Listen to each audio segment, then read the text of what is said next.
আপু ঢাকা শহরে এত টিচার থাকতে তুই সেই দারোয়ানকে আমার টিচার হিসেবে কেন রাখলি? কারণ উনি খুব ভালো একজন শিক্ষক।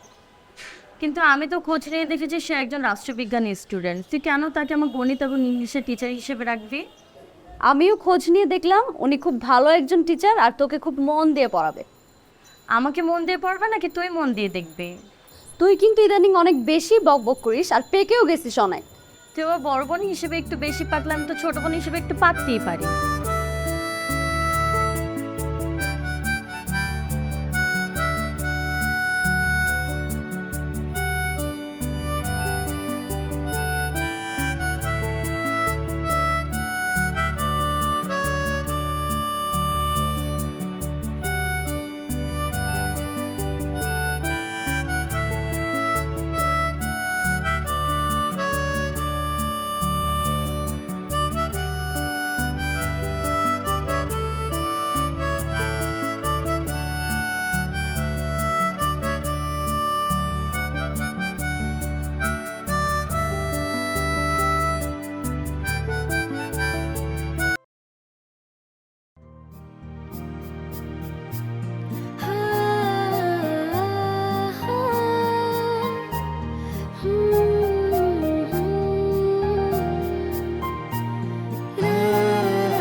স্যার, আপুর বিষয়টা কি করলেন?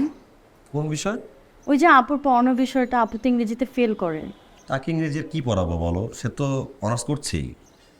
কি বলেন স্যার, না পারলে শিখতে হবে না? আচ্ছা বাদ দাও, কথা পরে বলো, বইটা খোলো, চলো পড়ি। স্যার, আপুকে আজকেই শেখান। পড়বা না? বইটা খোলো। স্যার, আজকে কিন্তু আপু বাসায় নেই। তো না মানে মনে মনে যদি আপুকে খুঁজেন তাই বললাম। তোমার আপুকে আমি মনে মনে কেন খুঁজতে যাব?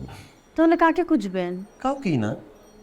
ও আচ্ছা, তাও ভালো। আপনার মনকে আমার আপুকে খুঁজতে হবে না, আমার আপুর মনই আপনাকে খুঁজবে। মানে? স্যার, অনেক কথা হচ্ছে, পড়ান তো।